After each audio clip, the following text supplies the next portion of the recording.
Bonjour à tous et à toutes, j'espère que vous allez bien.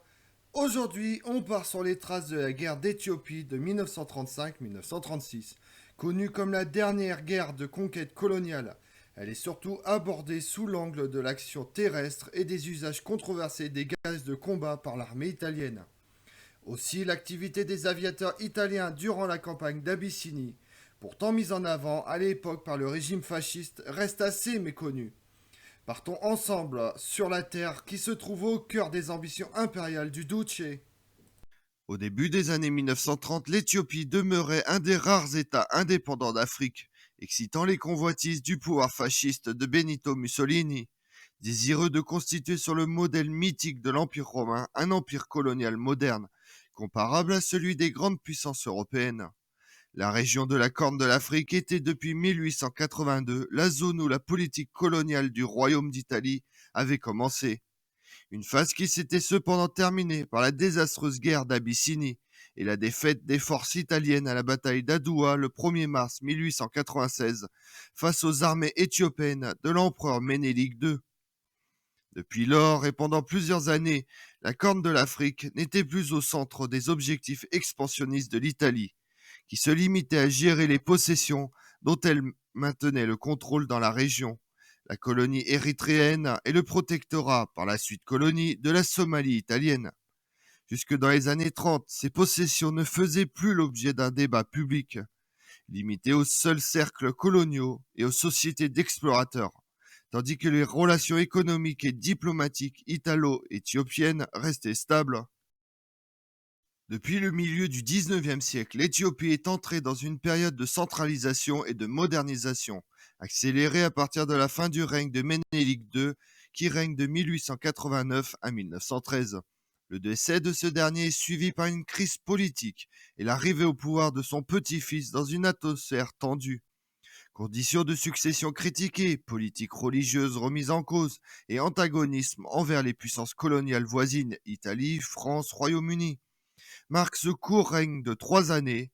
Il s'achève à la suite d'un coup d'État soutenu par l'Église orthodoxe éthiopienne et une partie de la noblesse le 27 septembre 1916 et qui porte Zouditou à la tête de l'Empire. La souveraine doit néanmoins composer avec le futur Haïlé Sélassié Ier. La cour éthiopienne des années 1920 devient alors le théâtre d'opposition entre le parti dit conservateur, représenté par l'impératrice, et celui des progressifs, mené par Teferi. Les deux personnalités parviennent malgré tout à cohabiter et diverses réformes soutenues par les progressistes sont adoptées. Abolition de l'esclavage, modernisation socio-économique et ouverture au monde extérieur symbolisée par l'adhésion du pays à la Société des Nations en 1923. Ce processus se poursuit après le 2 avril 1930, date de l'arrivée au pouvoir de Haïlé Sélassié Ier. Ces efforts de centralisation vont toutefois se heurter à la politique plus offensive des Italiens, et notamment dans la région de l'Ougandais, province dans laquelle l'incident de Valvella a lieu en 1934. Jusqu'en 1925, l'intérêt italien pour l'Éthiopie reste principalement diplomatique, mais mené avec une telle constante qu'elle éveille l'attention des gouvernements de Londres et de Paris, démontrant que les ambitions de Rome étaient loin d'être éteintes. À partir de 1925, la politique fasciste prend un tournant de domination directe de toute la Somalie, avec la cessation de la collaboration entre les colonisateurs et les chefs traditionnels somaliens. Pour soutenir les intérêts italiens, il y a eu la signature du pacte italo-britannique le 14 décembre 1925, un pacte qui aurait dû rester secret. Londres a reconnu l'intérêt purement italien dans les régions hautement éthiopiennes et la légalité de la demande italienne de construire un chemin de fer qui relierait la Somalie à l'Érythrée. La nouvelle de l'accord, cependant, a été répandue à partir de Londres, irritant les gouvernements français et éthiopiens. Ce dernier, d'ailleurs, a dénoncé l'accord comme un coup porté au dos d'un pays désormais à tout égard membre de la Société des Nations. Bien que Benito Mussolini ait envisagé d'attaquer l'Éthiopie depuis 1925, ce n'est qu'en novembre 1932 qu'il a pris la décision finale et a invité les ministres de colonie Emilio Bono à préparer une étude pour une campagne militaire contre l'Éthiopie. Tout l'appareil de la propagande fasciste a été mobilisé pour s'assurer que le pays revienne s'intéresser aux questions coloniales en prévision d'une intervention militaire. En vue du 10e anniversaire de la Révolution, deux thèmes fondamentaux ont été fixés par la propagande: le mythe du Duce et l'idée de la Nouvelle-Italie, sous l'égide du roi Victor Emmanuel III. La publication d'ouvrages coloniaux ont été encouragés dans l'intention de magnifier les réalisations de la décennie fasciste, mais dans lesquelles le régime a divulgué ses programmes.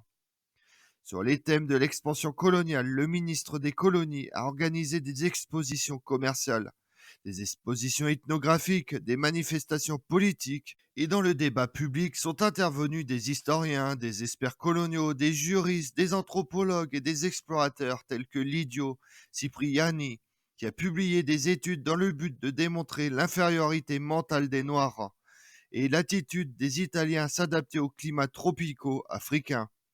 La guerre a été justifiée par le recours au thème classique du colonialisme: l'Afrique ne peut jamais appartenir aux Africains, et au thème démographique de forte teinte sociale: seuls les peuples féconds, qui ont la fierté et la volonté de propager leur race sur cette planète, ont le droit de posséder un empire. À tel point que l'utilisation massive de moyens modernes de destruction et d'armes chimiques ont été immédiatement envisagées. Le tournant décisif intervient le 5 décembre 1934. La garnison italienne d'Oual-Doual, dans l'Ougandène, repousse une attaque des troupes abyssines qui tentaient de reconquérir une partie des territoires que l'Italie avait occupés les années précédentes, en profitant de l'absence d'une certaine frontière entre l'Éthiopie et la Somalie. La nouvelle est d'abord passée presque inaperçue dans l'opinion publique, mais plus tard, l'épisode a été amplifié par la propagande, au point d'en faire la provocation qui devait justifier la guerre. Le 30 décembre, Mussolini adresse aux autorités du régime une note secrète, directive et plan d'action pour résoudre la question de l'Éthiopie, avec laquelle il commence la mobilisation proprement dite, plaçant l'automne 1935 comme date de début des opérations. Par rapport à ce qui avait été envisagé jusqu'alors, le Duce a mis en place une guerre massive pour une conquête totale, rapide et moderne, pour laquelle il a mis des dispositions de force considérables par rapport à celles demandées jusqu'à présent, ce qui a conduit à de nombreux problèmes d'organisation, car il restait peu de temps pour activer une mobilisation coordonnée. Mussolini, dans ce mémo, a assumé l'entière responsabilité de la guerre, la plaçant à la première place parmi les interventions du régime et indiquant sans équivoque son objectif: la conquête totale de l'Éthiopie et la naissance de l'Empire italien. Les motivations utilisées par Mussolini dans le document présentaient à la fois de manière approximative comme une vengeance de l'agression, mais aussi comme une réponse du renforcement du pouvoir militaire et politique de l'empereur d'Éthiopie, qui en réalité ne constitue aucun danger pour l'Italie. Le sens général, cependant, était très clair. Le Duce voulait qu'une affirmation de prestige soit saisie immédiatement. Jusque-là, la domination anglo-française en Afrique avait empêché Mussolini d'obtenir un grand succès international, qu'il considérait comme indispensable pour renforcer et qualifier le régime fasciste. De plus, à cette époque, la montée en puissance de l'Allemagne d'Hitler remettait en question l'équilibre européen, ce qui plaçait Mussolini devant la nécessité de consolider sa figure en vue d'un nouvel ordre européen. Peu importe que l'Éthiopie soit un pays pauvre et dur, dont la domination aurait représenté un fardeau plutôt qu'un gain pour l'économie italienne. C'était l'objectif naturel, car sa conquête était liée à la brève tradition coloniale italienne et se présentait comme relativement facile, sans toucher aux intérêts de la France et du Royaume-Uni. Il faut dire également que les démocraties européennes, notamment la France avec Pierre Laval, font à l'époque les yeux doux à l'Italie fasciste pour éviter un axe Rome-Berlin. Toutes les discussions pour apaiser le niveau de tension échouent face à une Italie qui veut la guerre et ne rencontre pas d'opposition majeure en Europe. Mussolini croyait, à juste titre, que les Anglo-Français sacrifieraient l'Éthiopie aux ambitions fascistes. Entre le 4 et le 7 janvier 1935, Mussolini rencontra à Rome le ministre des Affaires étrangères français, Pierre Laval, avec lequel fut signé les accords en vertu desquels la France accorde à l'Italie des ajustements frontaliers entre la Libye et l'Afrique équatoriale française, entre l'Érythrée et la côte française de la Somalie. Par ailleurs, la France s'est engagée à ne pas rechercher en Éthiopie de nouveaux intérêts économiques, autres que ceux liés au trafic du chemin de fer. L'accord contenait surtout un désintéressement explicite français pour une concession à l'Italie dans la région et l'engagement italien possible d'envoyer 9 divisions italiennes en soutien à la France si elle était attaquée par l'Allemagne. Laval espérait ainsi rapprocher Mussolini de la France afin de créer une alliance anti-nazie et probablement les Français voulaient se faire l'illusion que l'invasion italienne se limiterait à des opérations coloniales telles que ne susciteraient des protestations internationales. Cependant, il est difficile de comprendre comment Mussolini et l'armée italienne ont pu étudier et approuver des plans de soutien à la France pour maintenir l'équilibre en Europe et en même temps s'engager dans l'organisation d'une guerre qui aurait certainement mis en crise les mêmes équilibres internationaux. À cet égard, le premier avertissement de complications possibles a été l'envoi en mer Méditerranée de certains cuirassés britanniques comme une démonstration de force, même si le gouvernement n'avait pas l'intention de risquer quoi que ce soit pour l'Éthiopie. Il devait montrer ses forces et durcir ses positions.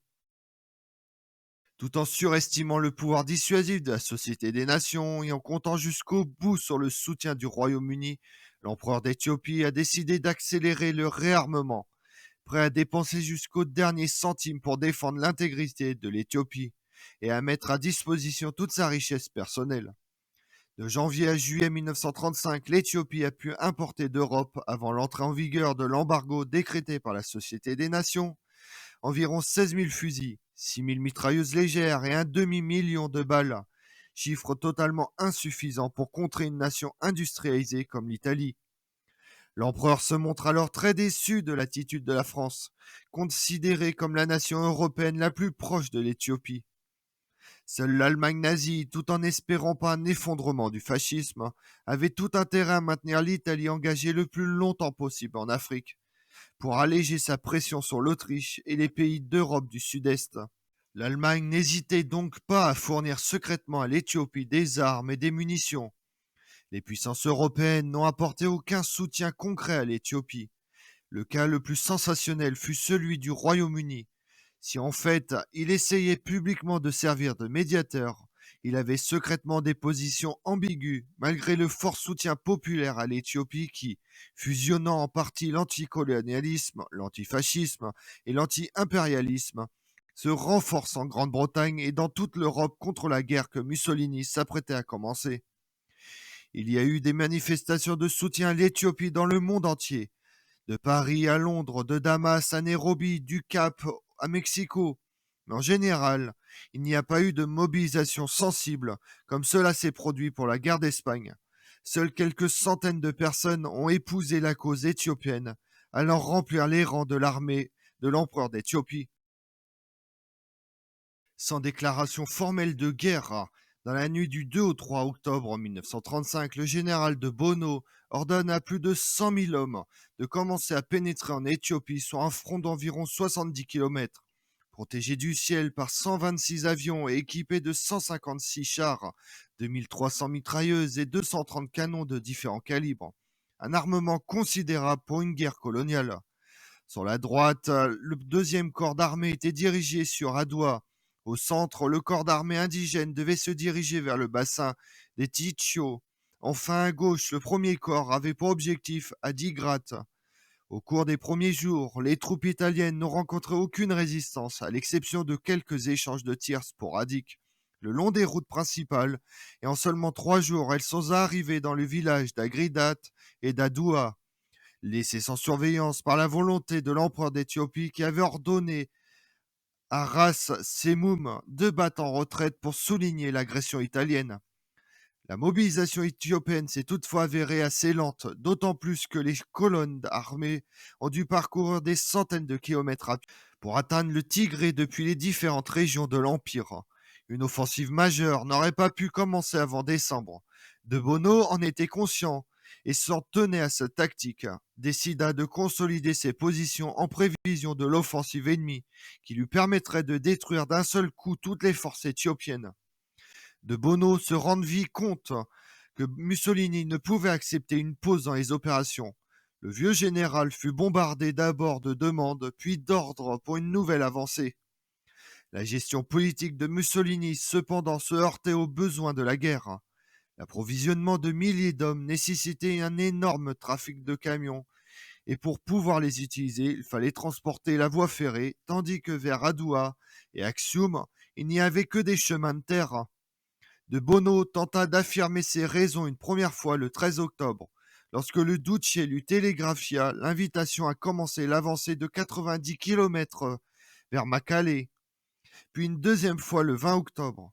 Cette fois, Mussolini, après l'avoir informé que les sanctions n'affecteraient pas les opérations militaires, a forcé le vieux général à avancer à la date du 5 novembre. De Bono ne peut s'empêcher de le soutenir, et en effet, les tentatives de le raisonner le privèrent définitivement de la faveur du Duce, qui, de concert avec les Sonna et Badoglio, qui l'accusaient ouvertement de prudence excessive, pensait déjà à un remplacement. La seconde guerre italo-éthiopienne sera particulièrement sanglante pour les Éthiopiens, beaucoup moins organisés et armés que les Italiens, qui disposent de blindés, d'artillerie, d'aviation et qui n'hésitent pas à utiliser des gaz de combat. Haïlé Sélassié, l'empereur de l'Éthiopie, après la défaite finale de ses troupes, est contraint à l'exil le 2 mai 1936. Il rejoint Londres. Toutes les sanctions imposées par le SDN sont abandonnées après la conquête par l'Italie de la capitale éthiopienne. Le 5 mai 1936, l'Éthiopie est ensuite fusionnée avec les autres colonies italiennes pour devenir l'Afrique orientale italienne. Le 9 mai, le roi d'Italie, Victor Emmanuel III, signe un décret annexant l'Éthiopie et prend le titre de roi d'Italie et d'empereur d'Éthiopie. À la fin de la guerre contre l'Éthiopie, le Duce reprend la parole le 9 mai 1936. Italiens, Italiennes, dans la patrie et dans le monde, écoutez, l'Italie possède enfin son empire, empire fascisme, puisqu'il porte les signes indestructibles de la volonté et de la puissance du licteur romain, car il est le but vers lequel, durant 14 ans, ont été tendues les énergies impétueuses, mais disciplinées des jeunes et vaillantes générations italiennes. Il indique également que désormais le roi de l'Italie porterait le titre d'empereur d'Éthiopie. Il lance Levez bien haut, légionnaires, vos drapeaux, vos armes et vos cœurs pour saluer, après 15 siècles, la résurrection de l'Empire sur les collines fatidiques de Rome. Comme on l'a vu, l'invasion de l'Éthiopie a lieu à Wawel, un endroit perdu entre les possessions italiennes de la Corne de l'Afrique et l'Éthiopie, le long d'une frontière incertaine où commence, à cause d'un petit incident le 23 novembre 1934, la guerre de l'Italie fasciste de Mussolini contre le seul pays indépendant d'Afrique, l'Éthiopie. Je vous remercie d'avoir suivi cette vidéo en ma compagnie. Si vous voulez connaître mes autres vidéos, retrouvez-moi sur ma chaîne YouTube Tout sur l'Histoire avec Damien, mais également sur les réseaux sociaux Twitter et Instagram, Histoire Damien. Et pensez à liker, commenter et vous abonner. Je vous remercie à tous.